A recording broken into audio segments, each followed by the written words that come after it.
दोस्तों एक important update है केंद्रीय विद्यालय और नवोदय विद्यालय संगठन की तरफ से जो वैकेंसीज हैं, चाहे वो टीचिंग पोस्ट हो या नॉन टीचिंग पोस्ट हो, उस पर वैकेंसीज रिलीज की गई हैं। उन वैकेंसीज पर बात करेंगे आज के इस वीडियो में। सबसे पहले आपको बता दें किस किस पोस्ट के लिए। तो सबसे पहले जो शुरुआत होती है वो असिस्टेंट कमिश्नर, केवीएस के असिस्टेंट कमिश्नर, जिसके लिए 8 पोस्ट यहां पर टोटल में रिलीज की गई। अभी एलिजिबिलिटी, एग्जाम का पैटर्न, सब कुछ का पूरा डिटेल में चर्चा आज के इस वीडियो में करेंगे। 8 पोस्ट जो है वो असिस्टेंट कमिश्नर के लिए, कौन कौन भर सकता है उस पर भी अभी हम लोग चर्चा करेंगे, और पीजीटी के कौन कौन से सब्जेक्ट पर ये वैकेंसी रिलीज हुई है उस पर भी हम लोग बात करेंगे। अभी तो लास्ट तक बने रहेंगे तो निश्चित ही आपको कंप्लीट विषय वस्तु समझ में आ जाएगी। तो केवीएस के 8 पोस्ट असिस्टेंट कमिश्नर में, केवीएस में असिस्टेंट कमिश्नर के 8 पोस्ट हैं। असिस्टेंट कमिश्नर अगर एकेडमिक्स की बात करें एनवीएस में तो ये 9 पोस्ट इसके लिए रिलीज हुए हैं। प्रिंसिपल के यहां पर 134 केवीएस में और 93 पोस्ट जो है वो एनवीएस में रिलीज किए गए हैं। वाइस प्रिंसिपल की अगर बात करें तो वो केवल केवीएस में आया है और 58 पोस्ट इसके लिए रिलीज किए गए हैं। पीजीटी की अगर बात करें, पीजीटी में कौन कौन सी पोस्ट है तो 124 यहां पर हिंदी पीजीटी,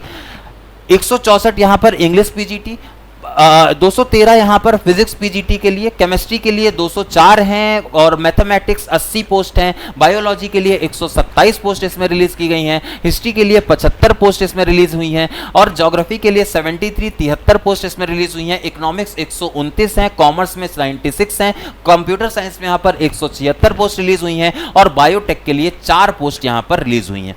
पीजीटी की अगर एनवीएस में बात करें तो एनवीएस में हिंदी है, इंग्लिश है। हिंदी में 127 पोस्ट, इंग्लिश में 146 पोस्ट हैं।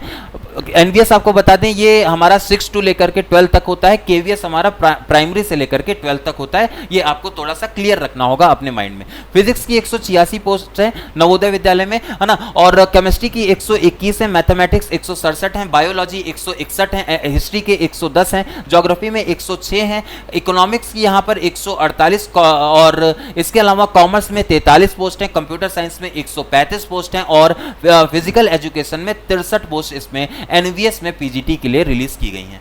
इसके अलावा पीजीटी में बहुत सारी लैंग्वेज वाली भी पोस्ट हैं, आप इन्हें भी यहां पर देख सकते हैं। पूरी टेबल जो है वो आपको व्हाट्सएप ग्रुप पर मिल जाएगी। ट्रेंड जो टीजीटी में हो अगर देखा जाए तो टीजीटी में केवीएस के लिए जो पोस्ट हैं उसमें हिंदी की 13 हैं, इंग्लिश की 314 हैं, संस्कृत की यहां पर 529 हैं, सोशल स्टडीज की 327 पोस्ट इसमें रिलीज की गई है केवीएस के अंदर। मैथमेटिक्स 413 है, साइंस में 117 है, फिजिकल एजुकेशन में 114 पोस्ट हैं और इसके अलावा आर्ट में 134 पोस्ट हैं, है ना। इसके अलावा वर्क एक्सपीरियंस अगर देखेंगे तो उसके आधार पर 250 पोस्ट और टीजीटी स्पेशल एजुकेटर की 493 पोस्ट रिलीज किए गए। लाइब्रेरियन की अगर बात करें केवीएस में तो 147 पोस्ट इसके लिए रिलीज किए गए। अगर टीजीटी एनवीएस की बात करें तो इसमें हिंदी के लिए 251, इंग्लिश के लिए 281, सोशल स्टडीज 157 पोस्ट रिलीज किए गए हैं एनवीएस में टीजीटी के। मैथमेटिक्स 279 पद हैं और साइंस के 208 पद हैं।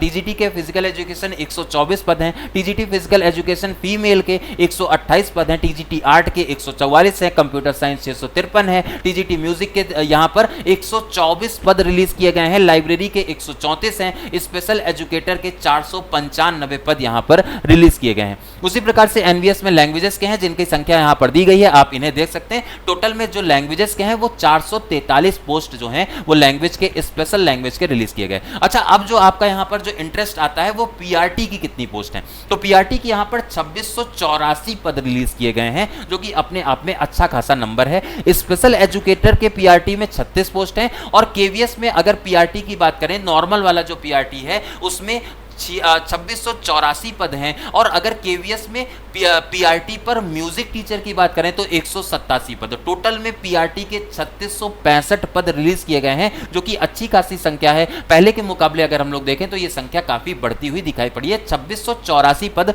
अच्छी खासी ये संख्या है, ठीक है।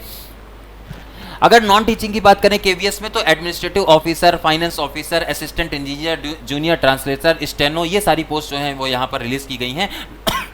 नॉन टीचिंग पोस्ट भी एनवीएस में भी रिलीज की गई है जिसमें सेक्रेटरी असिस्टेंट हो जाता है, सेक्रेटरी असिस्टेंट जूनियर हो जाता है, लैब अटेंडेंट हो जाता है, एमटीएस ऑफिसर, ये सारे लोग यहाँ पर रिलीज किए गए, सारे के सारे पोस्ट यहाँ पर रिलीज किए गए हैं। अलग अलग प्रकार की डिसेबिलिटीज को यहाँ पर मेंशन किया गया है, अलग अलग पोस्ट में जो जो एलिजिबल डिसेबिलिटीज हैं उनको यहाँ पर मेंशन किया गया है, आप उन्हें भी देख सकते हैं।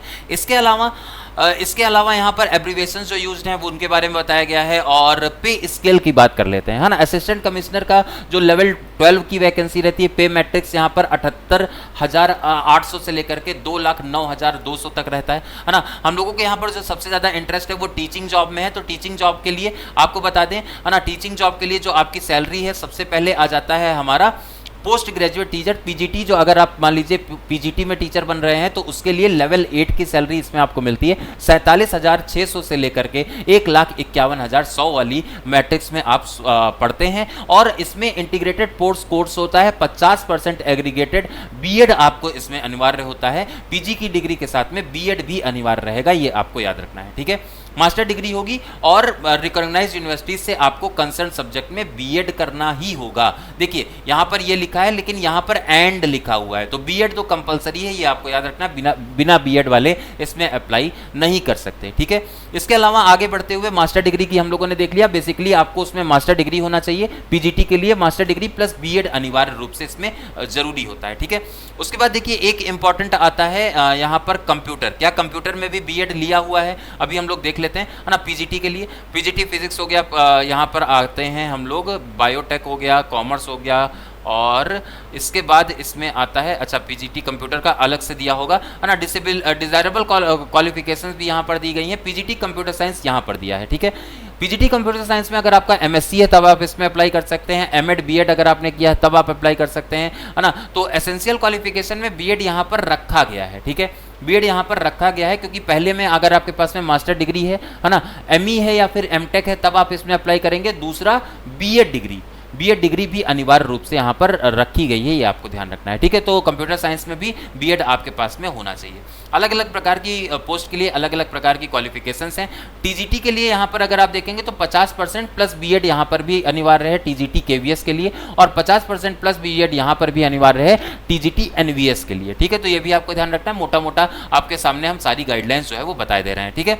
उसके बाद देखिए जो पीआरटी हमारे टीचर्स होंगे, जो प्राइमरी टीचर्स हैं, उनके लिए क्या क्या व्यवस्था है। तो देखिए यहाँ पर जो हमारे टीजीटी के लिए आपको बता दें, टीजीटी में अगर आप टीजीटी में टीचर बनना चाहते हैं तो कंप्यूटर साइंस में, है ना, कंप्यूटर साइंस में आपके पास में अगर 50% मार्क्स आपने उसमें ग्रेजुएट कर रखा है तो आप इसमें अप्लाई कर सकते हैं। इसमें बीएड की अनिवार्यता नहीं है ना। तो टीजीटी के लिए जो है वो बीएड की अनिवार्यता नहीं है। आप कंप्यूटर साइंस से अगर बीटेक हैं या ग्रेजुएट हैं तो आप इसमें अप्लाई कर सकते हैं, ये आपको ध्यान रखना है, ठीक है। इसमें बैचलर डिग्री एजुकेशन वाली ज़रूरत नहीं रहेगी क्योंकि अगर आप पहली वाली क्वालिफिकेशन यहाँ पर ये वाली क्वालिफिकेशन पूरी देखें तो यहाँ पर बीएड की कोई बात नहीं की गई। इसके आधार पर आप अगर नॉर्मल ग्रेजुएट हैं कंप्यूटर साइंस में तो आप टीजीटी कंप्यूटर के लिए अप्लाई कर सकते हैं, ठीक है। इसी प्रकार से अलग अलग पोस्ट की अलग अलग क्वालिफिकेशन है, जो इंपॉर्टेंट वाली है वो हम आपको बताते चले जा रहे हैं। अब इसके बाद आपको जो सबसे ज़्यादा पूछना है वो भाई प्राइमरी टीचर के लिए डाउट रहता है ना। तो प्राइमरी टीचर के लिए क्लास 12 50% के साथ में आपको पास होना चाहिए, ठीक है।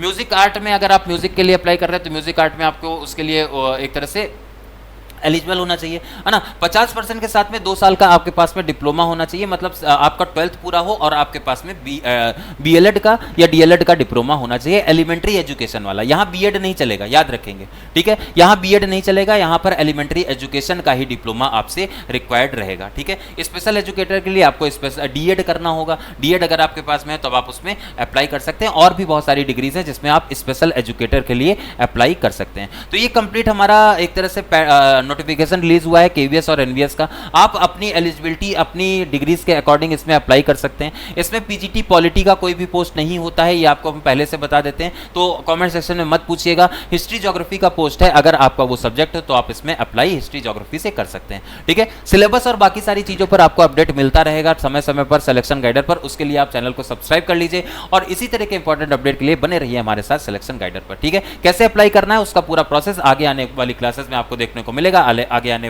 वाले वीडियोस में देखने को मिलेगा। फिलहाल में हम लोगों ने यहाँ पर पैटर्न पर चर्चा कर ली, कितनी नंबर ऑफ पोस्ट हैं उस पर चर्चा कर ली, एक डिटेल्ड नोटिफिकेशन केवीएस का जो बहुत दिन से लंबित था, है ना, बहुत दिन से इसका इंतजार लोग कर रहे थे, केवीएस और एनवीएस, वो दोनों नोटिफिकेशन रिलीज कर दिए गए हैं। क्या क्या एलिजिबिलिटी है उस पर भी हम लोगों ने बात कर ली है। कोई स्पेसिफिक एलिजिबिलिटी के बारे में अगर आपको जानकारी चाहिए तो उसके लिए आप कमेंट सेक्शन का यूज करिएगा। आज के इस वीडियो में वर्तमान के लिए इतना ही। नमस्कार।